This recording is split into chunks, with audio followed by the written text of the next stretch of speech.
अस्सलाम वालेकुम इन्वेस्टर्स। आज के इकोनॉमिक और स्टॉक मार्केट आउटलुक में हम स्टॉक मार्केट प्रॉस्पेक्ट्स की बात करते हैं। और रिसेंटली जो आईएमएफ के साथ हमारा एग्रीमेंट कंक्लूड हुआ है और उसके बाद पाकिस्तान को फर्स्ट ट्रेंच $1.1 बिलियन की मिल गई है, उससे एक ब्रीदिंग स्पेस मिल गया गवर्नमेंट को। और इससे उम्मीद ये है कि जो दूसरे लैंडर्स हैं पाकिस्तान के, world bank, ADB and so on, वो भी अब अपनी फंडिंग प्रोवाइड कर देंगे। और इससे उम्मीद है कि हमारे जो फॉरेन एक्सचेंज रिजर्व्स हैं गोइंग फॉरवर्ड वो बेहतर हो जाएंगे और करेंसी पर प्रेशर थोड़ा कम हो जाएगा। अगर हम देखें इन्फ्लेशन, तो इन्फ्लेशन अब कम होकर तकरीबन 7-8% पर आ गई है, मगर हमारा ख्याल है कि जो एवरेज इन्फ्लेशन रहेगी इस फिस्कल ईयर में वो तकरीबन 10%, 11% के करीब रहेगी। और जो डिस्काउंट रेट है वो कम होकर तकरीबन 13 to 14% पर आ जाएगा। ये बेसिकली कुछ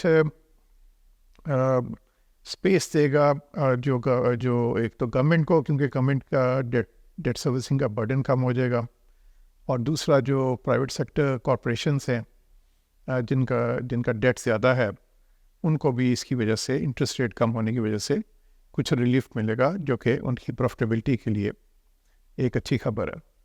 फिर जो इंटरेस्ट रेट कम हो रहे हैं, इन्वेस्टर्स का जो इंटरेस्ट है वो स्टॉक मार्केट में बढ़ रहा है, क्योंकि उनको जो बैंकों में और मनी मार्केट फंड्स पर रिटर्न कम मिल रहा है, तो कुछ इन्वेस्टर्स ऑलरेडी शिफ्ट कर चुके हैं टुवर्ड्स स्टॉक मार्केट और कुछ सोच रहे हैं शिफ्ट करने का स्टॉक मार्केट की तरफ।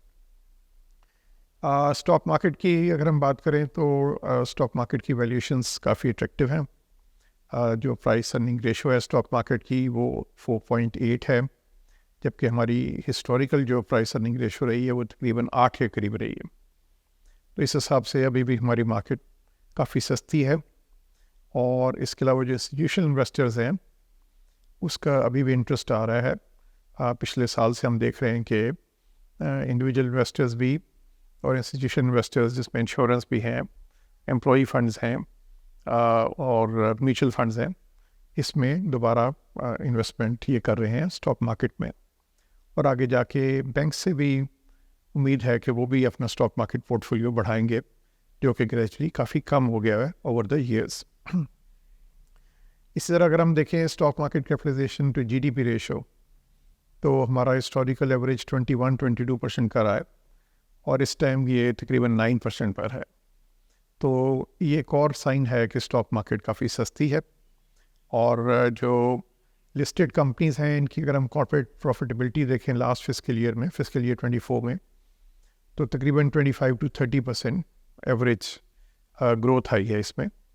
और जो फिस्कल ईयर 25 है, इसमें हम ज़्यादा एक्सपेक्ट नहीं कर रहे कॉर्पोरेट अर्निंग्स बहुत बढ़ेंगी, क्योंकि एक हाई बेस इफेक्ट है, और दूसरा कुछ बैंकों की प्रॉफिटेबिलिटी, क्योंकि इंटरेस्ट रेट कम हो रहे हैं, उसकी वजह से कुछ बैंक्स की प्रॉफिटेबिलिटी भी इम्पेक्ट होगी। मगर अट्रैक्टिव वैल्यूएशंस और इंस्टीट्यूशनल इन्वेस्टर इंटरेस्ट की वजह से वी आर होपिंग कि जो फिस्कल ईयर 25 है ये भी स्टॉक मार्केट के लिए एक काफ़ी अच्छा साल होगा। और जो स्टॉक मार्केट का रिटर्न है वो जो फिक्स प्रॉफिट इंस्ट्रूमेंट्स हैं, बैंक्स हैं, मनी मार्केट फंड्स हैं, टेबल्स हैं, उसके मुकाबले में सिग्निफिकेंटली हायर होना चाहिए। अगेन अगर आप हिस्टोरिकल परफॉर्मेंस देखें हमारे NBP स्टॉक फंड्स की, लॉन्ग टर्म परफॉर्मेंस देखें, तो उन्होंने स्टॉक मार्केट को बड़े अच्छे मार्जिन से बीट किया। तो इन्वेस्टर्स को ये एडवाइस है कि जो स्टॉक मार्केट में पोजीशन लेना चाहें कि वो हमारे NBP स्टॉक फंड्स को कंसिडर करें। Thank you very much.